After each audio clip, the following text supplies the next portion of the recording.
Good morning, everyone, and welcome to today's Exploring by the Seat of Your Pants event.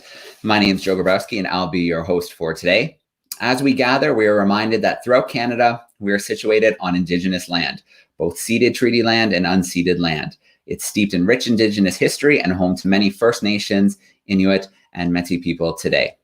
As a country, we have a responsibility for the stewardship of the land which we live and work. So today I acknowledge the Mississaugas of the Credit First Nation, of the Anishinaabe, and the Haudenosaunee and Neutral people on whose traditional territory I'm broadcasting from today. So Secret Path Week is a national movement commemorating the legacies of Gord Downie and Chanie Wenjack. The Gord Downie and Chanie Wenjack Fund would like to inspire all Canadian classrooms to use this week to answer Gord Downie's call to action and do something as we share knowledge and work towards reconciliation. So really excited for the event that we have kicking today off. We have Gritt joining us, a Juno Award winning two-spirit transgender Francophone Anishinaabe Métis artist. After living many years in Yellowknife and forming the band Quantum Tangle, they have recently moved back to Sudbury, Robinson, Huron Treaty territory where they grew up. GR pulls effortlessly from the past to create soulful futurisms and their new sound that elegantly weaves the melodies using vocals, guitar, and new electronic elements. GR is currently preparing for the release of a new full-length album titled Ancestors in 2020 on Coax Records. So I'm going to bring GR live into the call. Hey, GR, how are you? I'm very well. How are you? Good. Well, it's so awesome to have you joining in with us today. You've got a special treat for the students, and everyone's excited. It's going to be a ton of fun. Right on. I'm excited too. All right. Well, if you're ready, I will let you take over for a bit. All right. Perfect. Thank you so much for that introduction, Miigwech.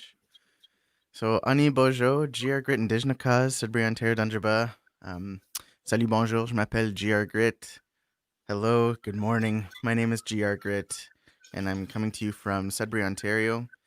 I'm on Robinson Huron Treaty territory. We're on the traditional lands of the Atikmishing Anishinaabe and of Wanapate First Nation. And so this is kind of my ancestral territory here. And I lived up in Yellowknife for a good 10 years, and I got to move back home in these parts a couple years ago. So it feels good to be back on home territory. So as kind of mentioned in that bio, I am Anishinaabe, I'm Métis, and sometimes folks want to make you kind of choose one or the other, and you can be more than one thing. So for me, it's important for me to acknowledge my Anishinaabe ancestry and culture through my maternal grandmother. She was from Shibananing, which is now called Killarney, Ontario, and that's where my mom grew up as well. And so they're both part of Robinson Huron Treaty. And I'm also Métis through that family line. There are a lot of ancestral family, Métis family lines that come through Killarney and the Sioux and Mattawa. So I'm a part of those family lines as well. So I feel really proud to be both Anishinaabe and Métis.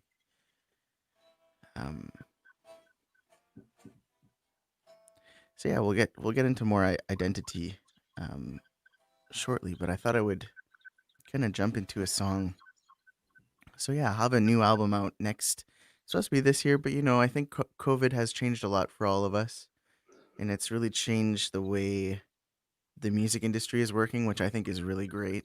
I think it's good that things are changing, and we're seeing kind of what's important and seeing how it is we should be taking care of each other. So with that being said, my album, the whole plan has changed, and you kind of just have to roll with it. But the name of the album is Ancestors. And this album was really inspired by my Nana, who grew up in Shibananing. Her name was Marlene, but I never called my grandmother Marlene. I always called her Nana. So she she grew up there in Killarney, and she lived there before there was a road in there. So even though it's kind of like in central Ontario, it was a fly-in community or boat-in or kind of dog sled or skidoo kind of thing. And they would be able to go out to Manitoulin Island and then around and kind of get to different places if they needed to. But it was mostly through waterways, airplane, or over the frozen bay and channel. So um, that's where she grew up. And Shibananing was colonized by the English and the French. So my nana spoke mostly English, but French as well. And I'm pretty sure she spoke Anishinaabe, which is um, the language of like Anishinaabe people of the Ojibwe. It's kind of like a collection of languages that are really similar, um, but have a lot of different dialects.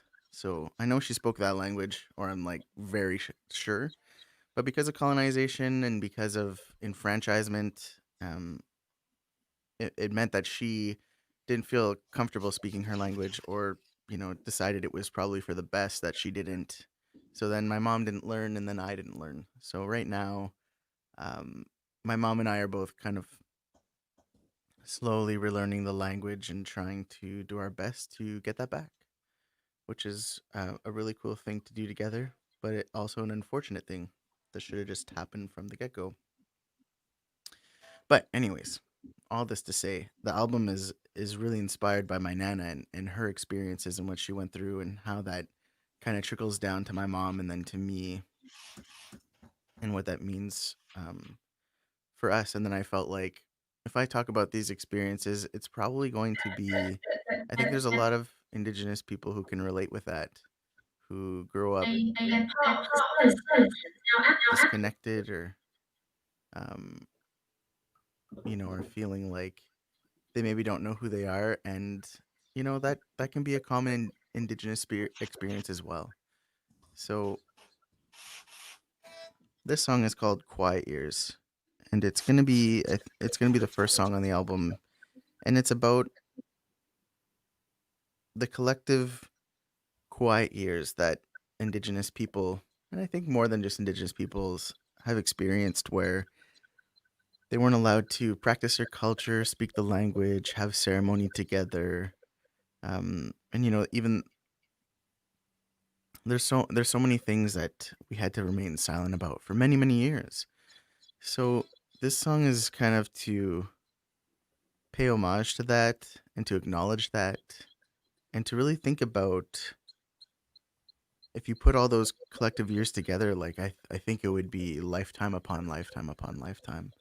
And that's really powerful, and it's something that we really need to acknowledge. So yeah, this song is called Quiet Years, and about my nana, my mom, me, kind of my family history. All right, so here we go. And I think there might be a mic on because I can hear myself feeding back in a microphone there. So um, Amigo Etch, thank you.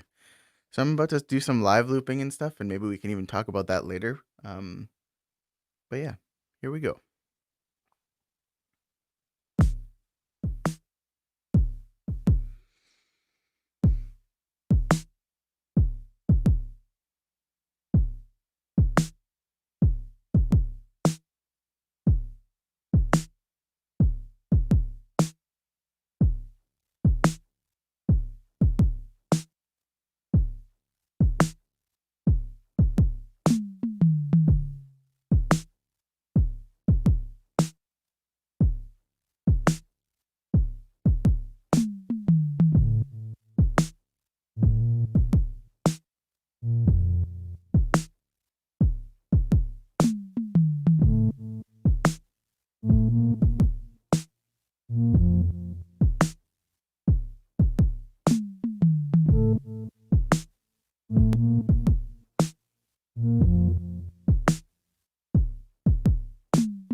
songs in silence, hoping to be strong, hanging in the balance, wondering how long you could hold on, waiting out the quiet years.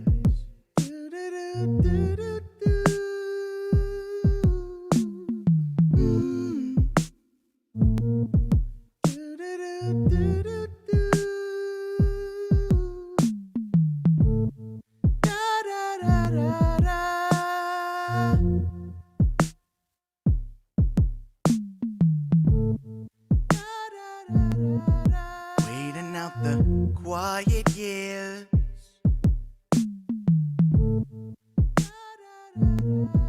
Waiting out the quiet years. Have you been comforted by their passages and prayers? Were you trying to forgive them for stealing all those years? Were you trying to stay hidden by shortening your hair? Or did you have a vision of a time when they wouldn't care? Waiting out the quiet years.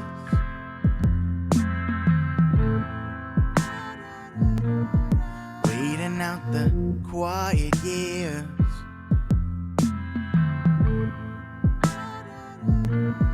Waiting out the quiet years.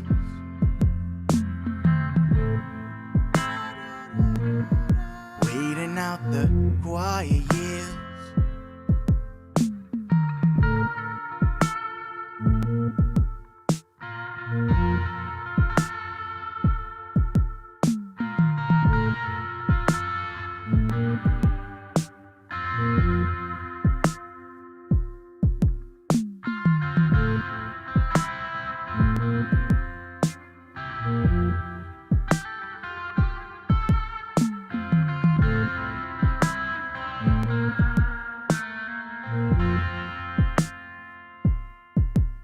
And did you keep it from your family so they'd have a better life?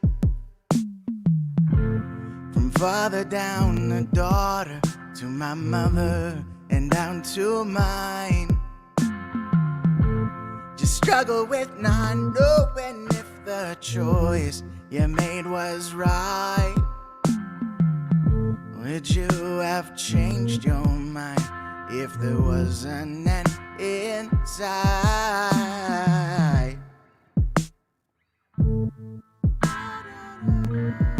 Waiting out the quiet years.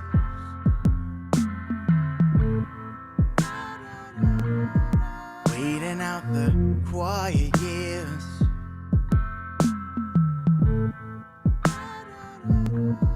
Waiting out the quiet years.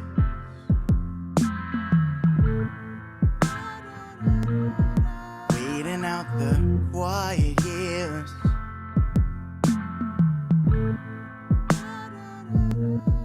Waiting out the quiet years.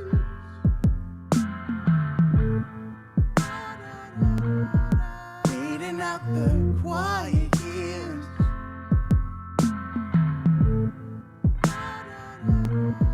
Waiting out the quiet years.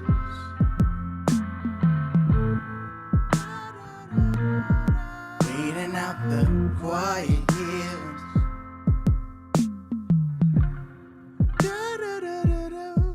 Waiting out the quiet years.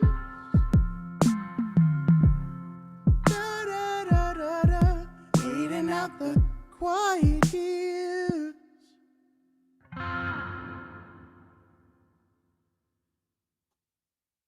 All right.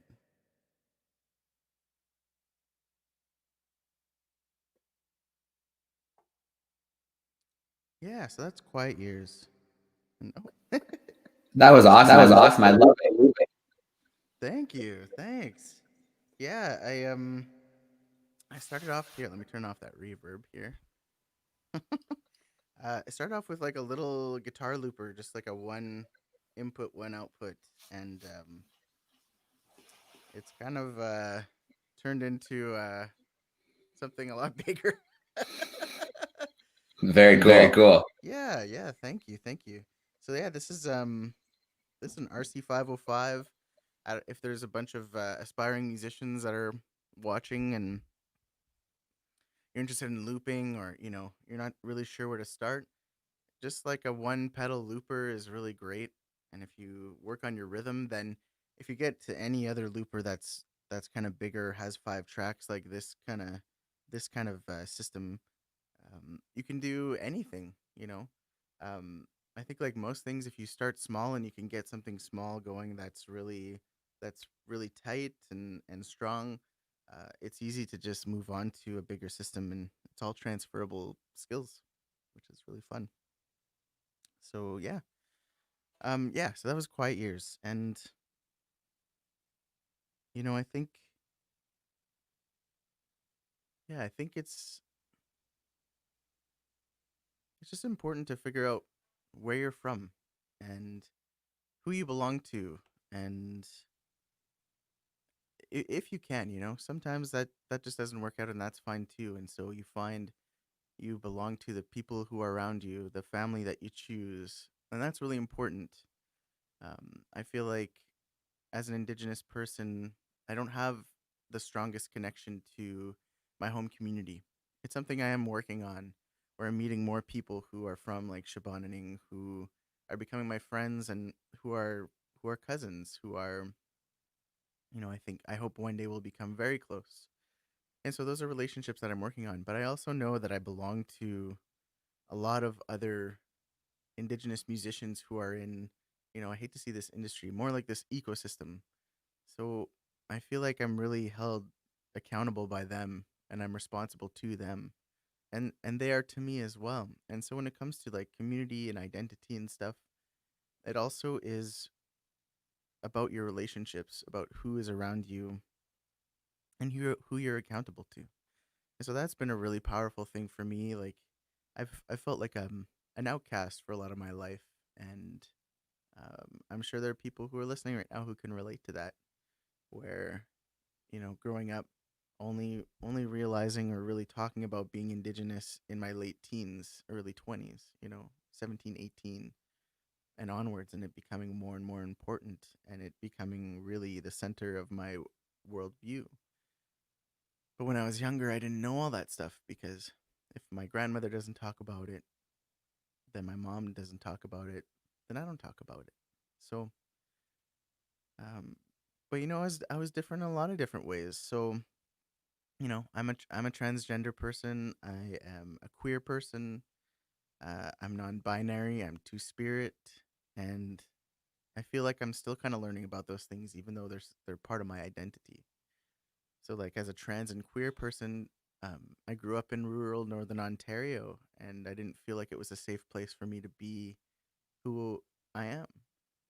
And it took a lot of years of, kind of moving away from home and meeting other people who made me feel courageous and made me feel like myself, to be able to, look at who I was and say, okay, I'm going to be brave and I'm going to be who I am.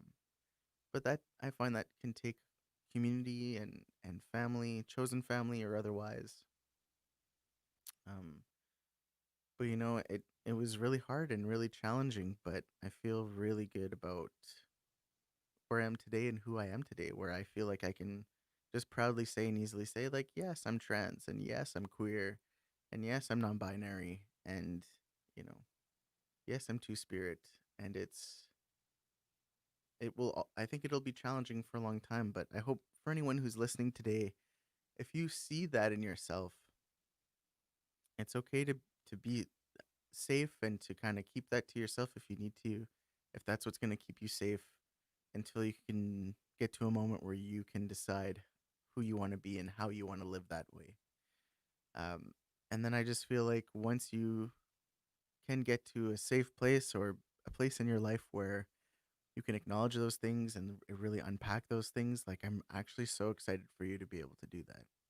It's such a powerful and liberating thing. And, I've said this to lots of folks over the years, and some people have taken up on it. But if you're a trans person, if you're a queer person, if you're non-binary or two-spirit and you're struggling with that, if you know other people around you who are, reach out to them. And I've had some people reach out to me that I didn't know, and they ended up being such good friends of mine, like years and years later. And I'm getting a little bit emotional, but this is something I didn't have when I was growing up. I didn't have people to look up to who were queer, trans, who are non-binary. So it took me a long time to figure out that that's who I was. Because if you don't see it around you, you don't realize that you can be that way. So for me, like, if you're struggling with that, there are people around you who have struggled with it too, and folks who are older and have a bit more perspective.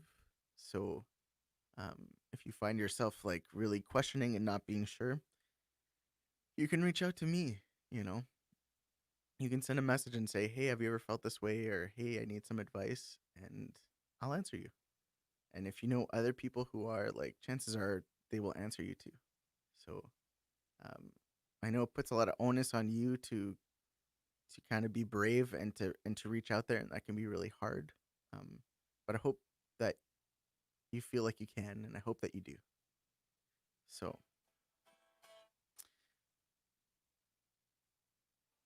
next song. So this next song has to do with relationships, and so I wrote it about kind of the dynamic that we're in right now with Indigenous folks and kind of the Canadian government and Indigenous folks and basically like non-Indigenous folks and but mostly just the Canadian government and not honoring the treaties. So I think we can see in the news right now how that's playing out, right? With the Mi'kmaq on the East Coast, or like folks up in Wet'suwet'en, or there's all these examples, of these treaty violations. And I kind of wanted to write a song about relationships, because really a treaty is like a relationship, right? Of like how you and I are going to work together, and how we're also going to work together with the land, because we're all treaty people, and we're all a part of the land. We're a part of that ecosystem. We're not separated. We are integrated. We are the land. It's us, and we are it, and it feeds us and sustains us, and we sustain it, and we take care of it too. So we take care of each other. So that's what the treaties are about. It's basically a document between, two parties or more, and it's basically just duking out, or not duking out, sorry. It's laying out how we're going to work together, and kind of the rules around that, and the boundaries, and kind of how we want to do this together. So, great, since we've signed them, it hasn't really been fair. It hasn't been, one side really hasn't upheld it.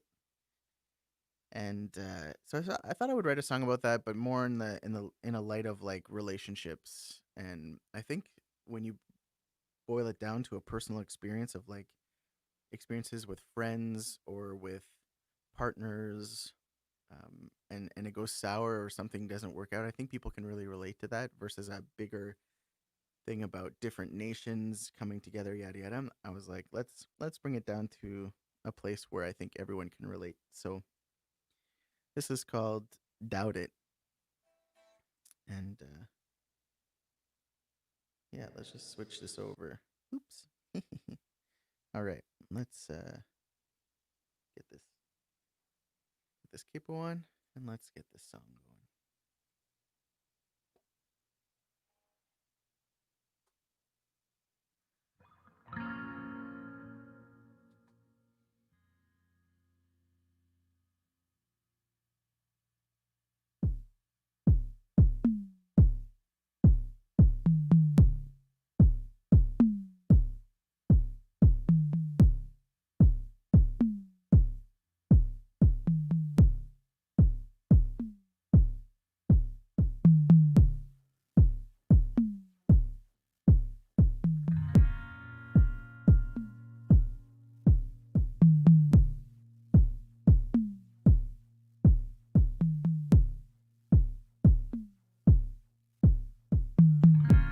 It started like everyone knew for a time. thought we held the same thread, were of one mind. We met to lay out what each of us needs. I thought you were listening, but something's making me. Didn't doubt it, didn't doubt it, didn't doubt it. You say it's not your fault, your hands are tied as you wrap your strings tight around mine. You ask me for one more day every year, month and week. Your friends say to wait, you know what's best for me. Did I doubt it? Didn't doubt it. Didn't doubt it. Didn't doubt it. Didn't doubt it. Didn't doubt it.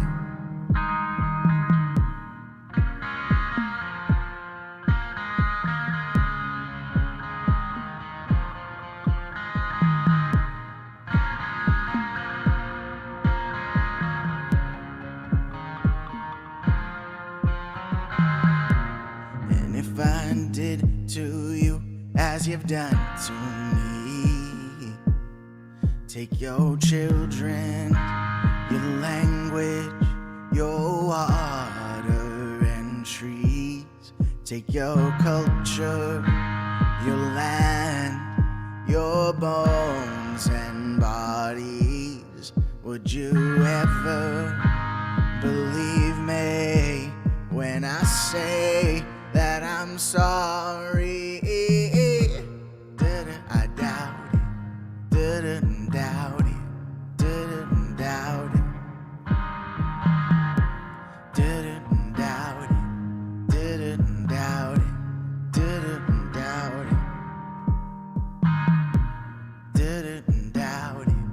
Didn't doubt it. Didn't doubt it. Didn't doubt it. Didn't doubt it. Didn't doubt it. Didn't doubt it. Didn't doubt it. Didn't doubt it. Didn't doubt it. You never believe me. Didn't doubt it. Never believe me. Didn't doubt it. Didn't I doubt it. Didn't I doubt it. Never believe me. Didn't doubt it. Never believe me. Didn't doubt it. Didn't I doubt it. Didn't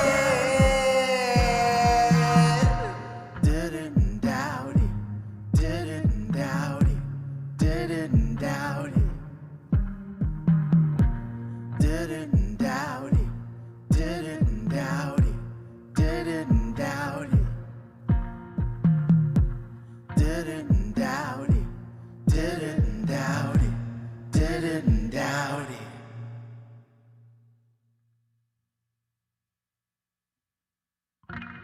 Miigwech. Very cool. Very cool. Great. Thank you. Miigwech, thank you so much. Ooh. Always gets me a little bit emotional. I always feel like this time I'll just get it and I'll be like so, I don't know. But every time, just it. I'm also a person who has like anxiety, so like sometimes I'll get on stage and I'll start coughing, and that's like it's like a little panic attack. And I find when I'm singing and I'm emotional, like I just want to head right into like a coughing fit, and sometimes I do, and I just like own it. And but I'm glad I didn't today. I don't know. It's nice to not have panic attacks, but yeah. I just like to own it and share that, because you know what? I was doing this like little music video thing all distanced. It was like one song, and a friend of mine was like moving around with a camera, and so we did like a one shot music video. And I had to stop the first time because it got me worked up because I'm like, oh, I'm gonna be on camera, and like, do I look good enough, and does it sound good enough, and I don't know, and it kind of overwhelmed me, and I started coughing, and I was like, we need to stop. And there was another band setting up, and the drummer came over, and he was like, oh, are you okay? Anything? And I was like, actually, I'm just having a panic attack. And he was like, oh, I'm so glad I'm not the only one. I know I'm gonna have like two today when doing this. I've never done a music video before. And I was like, see, everyone has all the things. Like, it's we don't have to feel like this shame or feel alone, because there's someone out there who feels like you do. And there's someone out there who has gone through the same thing as you or something really similar. And so, like, yeah, anxiety is a thing. Panic attacks are a thing. Yeah, absolutely. Just get out there. I just like I feel like as a person who, have a lot of different identities, and that means like if you don't fit into what you think the norm is or what everyone around you is telling you is normal, then you can feel shame or guilt or feel bad about it. And um so anyways, I just try to peel back those layers because I know, like, I spent a couple of years traveling and playing music and like having attacks on stage, and it's like, you know what, if you have anxiety, you can still be a performer, and you could still be out there public speaking and doing all that. And you know and you can also be a person who has panic attacks. Like, they're not exclusionary, and you can just be you. Did you have a strategy for you? Yeah, actually, I find before getting on stage, it's good to have like even like a little couple minutes carved out just for yourself to like sit and kind of relax. And so I find in that time up to when I'm even on stage, sometimes even while I'm singing, I'll just say like, I'll just have this mantra over and over, just being like, excuse me, saying, you know, I'm a good singer. I'm a good singer. I'm a good singer. I can do this. Like, it's just this, you just pick a phrase, and you, like, if it's your singing that's making you feel, like, for me, sometimes my singing will make me feel anxious.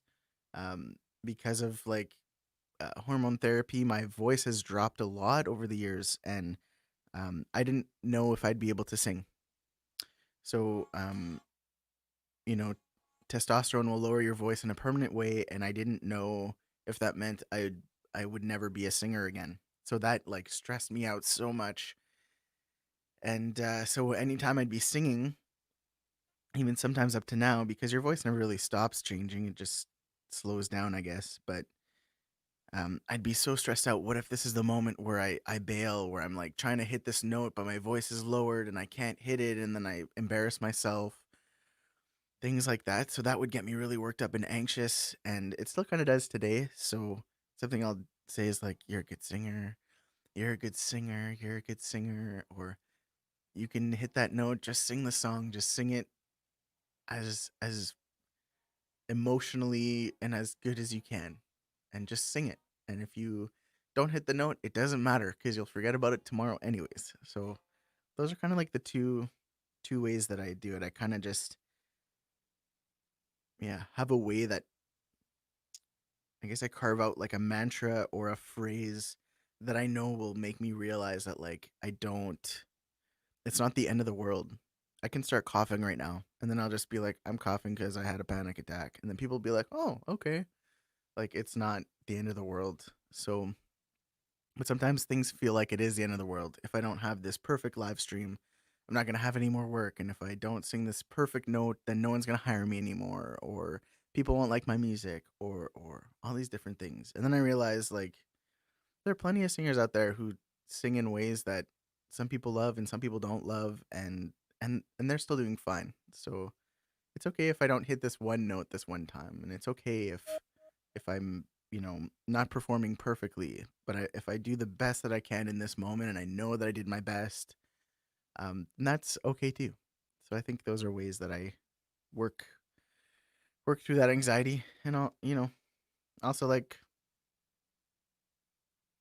I think it's just like a normal thing when you're excited about something and it's really important to you, like you don't want to mess up and you want to do your best. I think that's a really relatable thing. So I think most people can really like empathize with that. And yeah. So maybe I'll jump into one more song and then maybe we can all chat. And if you want to if folks out there are listening and they want to think about some questions that they have, maybe about like either like being indigenous or being queer, or what's this thing here, or what's that, or what's this little doodad, anything. Maybe if you want to think about it now, if there's anything you're curious about, think about it now and I'll sing a song, or maybe there's something in that song that'll make you want to ask a question, and then after hopefully we can chat and share some wisdom together. So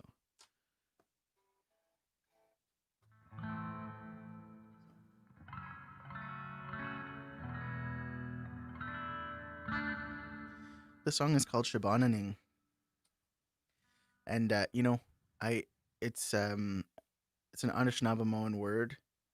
It's I believe it means safe passage by canoe, but that's only what is written. I haven't asked anyone from there what it means, so I take it with a little bit with a grain of salt. But Shibananing is now called Killarney, Ontario, and again, it's where my nana was from, where my mom is from, and so I kind of feel like I'm from there as well. I've spent some time there as a kid, so I have like a lot of fond memories. And I thought, you know, thinking about my nana and thinking about spending time with her there, I really want to write a song about that.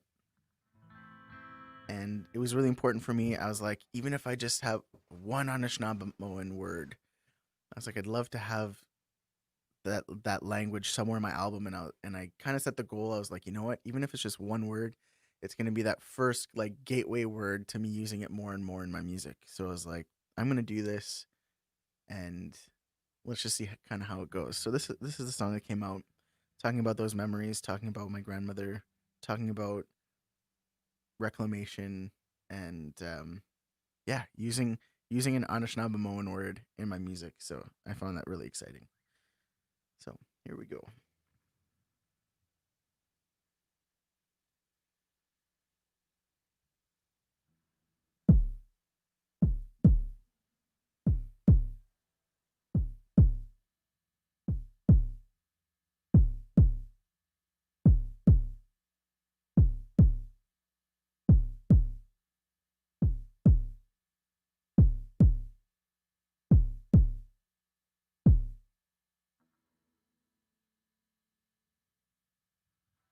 And sometimes while looping, you make mistakes.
Sound, sound, sound.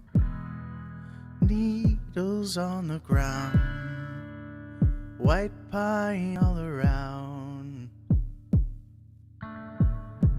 Take, take, take. Clay out from the lake. Make it any shape. Stone, stone, stone. Made into pink rose. Tell me that I'm home. Say, say, say. Say all of the names I never heard you say. say, say, say, say, say, say, say, say, say, say, say. Say, say, say, say, say, say, say, say, say, say, say. Say, say, say, say, say, say, say, say, say, say. Say, say, say, say, say, say, say, say. I'll make my way back to this lake. Time does not touch your weight. I'm standing where you stood for all your days. And I know you are from this land. I know I'm from this land. They tried to erase it, but they can't.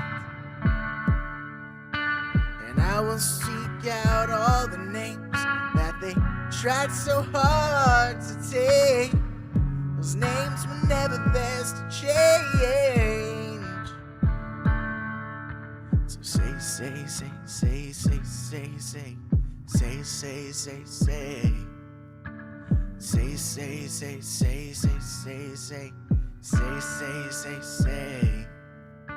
Say, say, say, say, say, say, say, say, say, say, say.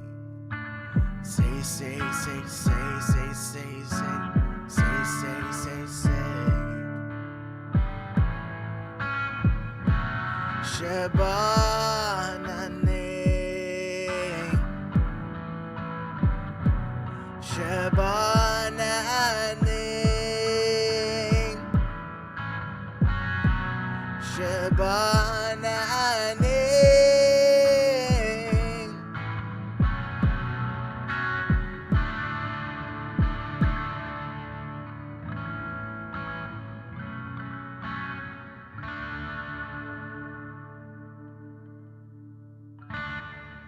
Miigwech, thank you so much.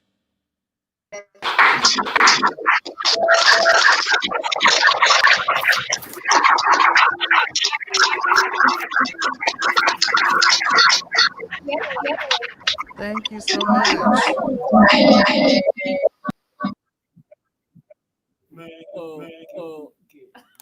Oh, Very you cool. Very are. cool. You are sharing with us today. So I'm so happy to be here. Thanks for letting me share my story and my life and my songs. I really appreciate it. It's yeah, it's really great to connect with you all. Awesome. Well, I know some classes might have to, have periods ending or have to head to lunch. So feel free to do so if you have to. But if there are some questions out there, we have time for a few, definitely. So if you want to send somebody up to the camera, and that'll kind of be my signal to pick your group, and we can work in a few questions before we wrap up today. So it looks like Miss Cryer's class has someone coming up, so I'm going to bring them in. Hello. My name's Owen. I like music, and honestly, that was very nice. You inspired me to make music, more frequently now. So I thought that was a great performance. The question I have though is, how did you get the initial funding to start producing your own music?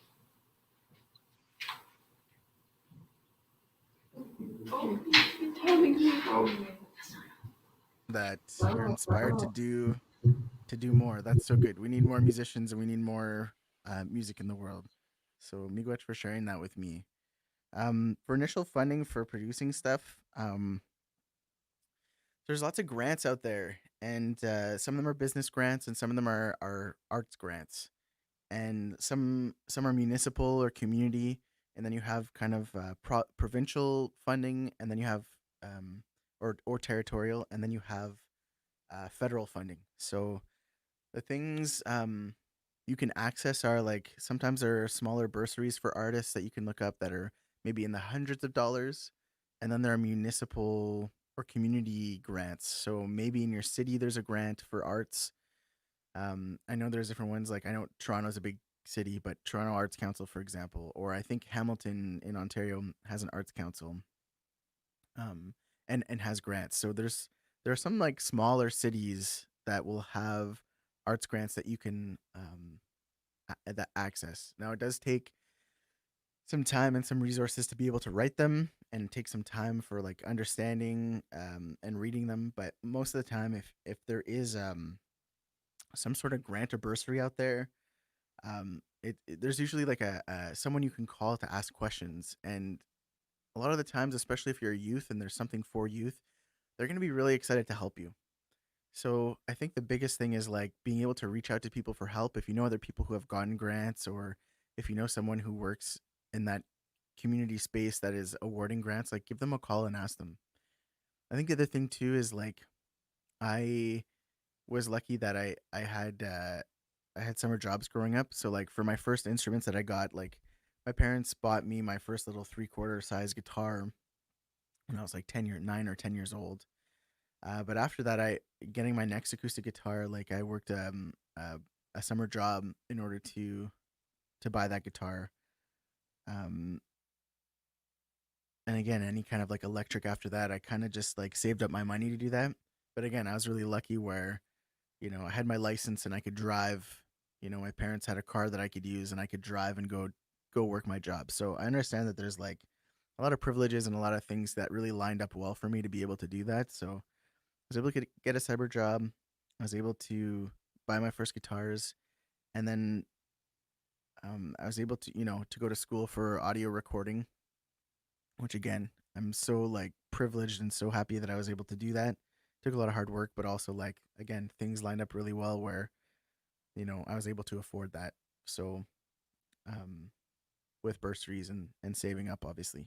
Um, but when it comes to music, the thing is that you don't need a lot these days to be able to create music. There's software out there that's either cheap or free, things like Reaper. Um, you don't technically have to buy it outright right away, but it's like $60 and it gives you programming software that can use plugins and stuff. So there are like trial versions or smaller versions of recording software that you can use. If you have a Mac, if you're able to get your hands on a Mac, GarageBand works just fine to start. So basically, I guess the thing I want to say is like if you're producing music and making music, like you don't need a lot of expensive stuff to begin with. Um, you just need to have the will and the desire and the time. So if you have access to a computer that has GarageBand, um, start there. There's amazing uh, drum kits in there and sounds that you can use in there. If you look online, there's a lot of different sample packs of like sound of like drums that are pre-recorded that you can snip up and put together. So basically, just like pick a software that you can get your hands on. Start watching YouTube videos on like how to use that program and use the sounds that come with it to start. And you'll find you'll be able to create some really cool stuff. You can get some small like MIDI controllers, little keyboards that are like, in the $60 to $80 range. Again, it's not cheap, but it's something that'll last you like forever. Like I bought one like 6 or 7 years ago and it came on with me on the plane, like touring. And so, it'll last you a long time. So just use whatever tools you have available to you right now. Even if it's like if you have a phone and you can get recording software on your phone, just start with that with a mic on there and start recording. um Billie Eilish, like some of the samples that are used on there are from like her brother recording guitar on a cell phone. So it doesn't have to be complicated stuff. Look around you and see what you have access to and learn how to use those things really well, and that'll make the difference.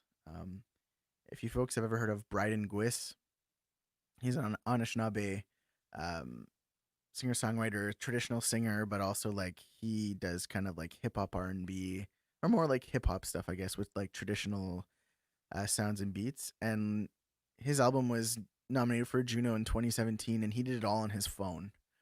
So like you can make good stuff on what it is that you have already, and then if you find that you're getting good at it or you're having a really good time and that's really what you want to focus on, then you can start looking into like what are the people that I look up to, what are they using, and maybe trying to find that kind of gear that'll work well. But right now, whatever you got, just learn how to use it well, and you'll be able to create some amazing stuff, like truly.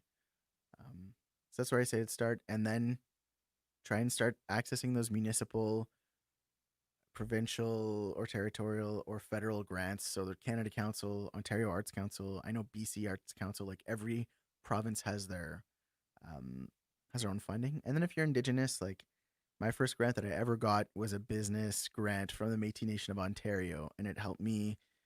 Um, it just helped me get some gear so that I could record my own album. Which, I mean, it was my first one, so it was like a little bit rough around the edges, but it was such a good learning experience. So just start with whatever you got where you're at, and you'll be able to do some good stuff. Anyways, I feel like that was a long answer.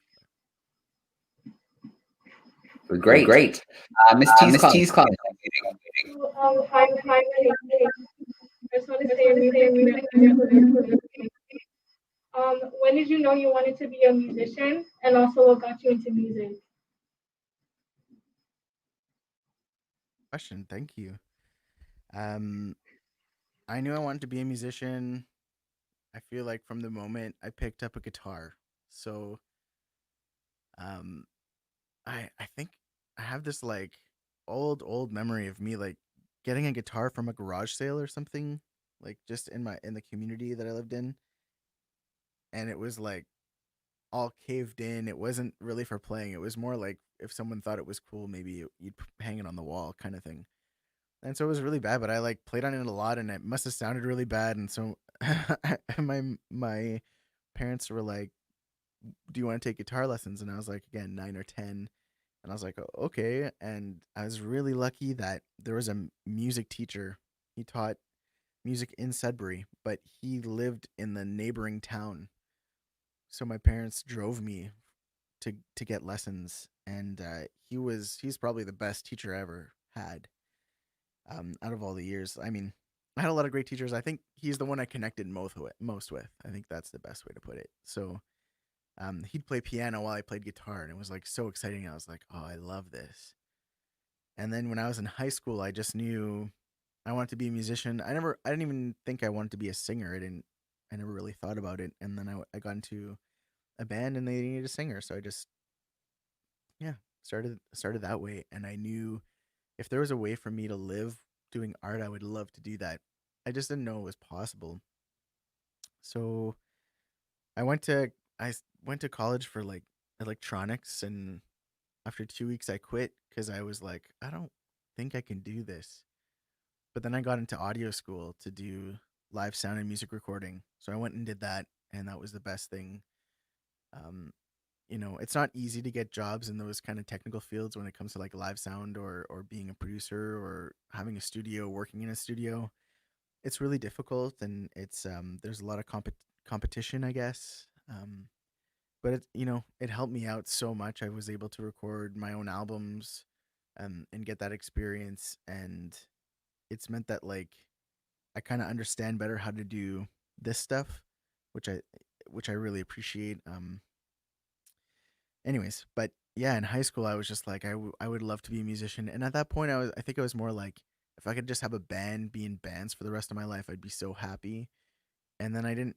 The more I did, performances, and the more I was kind of like I started playing festivals when I was in my late teens, early 20s. Then I was like, okay, maybe I can actually do this. And so 5 years ago is when I started as a full time artist. I left my job, and I was like, I'm gonna try and do this, and it was really stressful and hard. It took it took some time, but you know, I'm I'm really grateful that I kind of took the plunge and decided to focus on it full time. And so it takes some years to get enough kind of like connections and networking, and to get enough people interested in what you're doing and having you come and perform and stuff, that it took me a while to be able to kind of focus on it full time. So I feel really lucky and privileged for that. So yeah, in high school I wanted to be in bands, but I think it was more in my 20s. I was like, okay, I think maybe I could actually do this. And the thing is that you can too. And it's just taking those first steps. Don't get too far ahead and like, how am I going to do this? Just start making those steps of like writing songs, or maybe you want to write songs for other people, or maybe you just want to be the sound tech or whatever. Start taking those small steps of seeing like where can you do that. I started doing tech in high school, so I was like the tech club, and like learning how to like plug in soundboards and all that stuff, and that's what got me really interested. And then we were doing a play, and my teacher was like, I have this software, Cool Edit Pro, which I think is like now Adobe Audition maybe. And she's like, here's my laptop and here's my CD-ROM of my software. And I mean, my teacher sent me home with her laptop. I could not believe this. Like, people didn't really have laptops at that time. So, and then I just had to learn how to use this recording software. So for me, again, people were kind of like, figure out how to do this, or like, we need you to do this, figure it out. And so, and then it turned into a passion. So whatever it is that you want to do, just like start taking those small steps and figure it out. If you want to start making beats, like you can get programs on your phone, just start doing it that way and see where it brings you. You're going to learn more and more. The more you're watching YouTube videos, the more you're watching other people perform. Yeah. And then I guess I don't know if I answered the second question. I forget. I forget what it was. I'm so sorry. I can go on these long tangents. That's okay. I'm gonna so GR, we have to stop the live broadcast portion because we have another event coming up. But if you're up for it, we can do a little kind of after hours. I can leave this call open with a couple classrooms who are still with us because I know they have more questions. So if you want to answer a couple more of their questions while I kind of pop off to the next event, if you're comfortable with that, that would be awesome. Thank you. All right. Perfect. To those tuning in via YouTube, thank you so much for joining us. GR, just an official thank you. Thank you for opening up today. I'm sure there's many students out there, thinking about their identity, struggling with anxiety. So thank you so much for opening up and sharing your story today. The music was incredible. The stories. Thank you so much. Thank you. Miigwech, thanks so much for having me, Joe. Really appreciate it.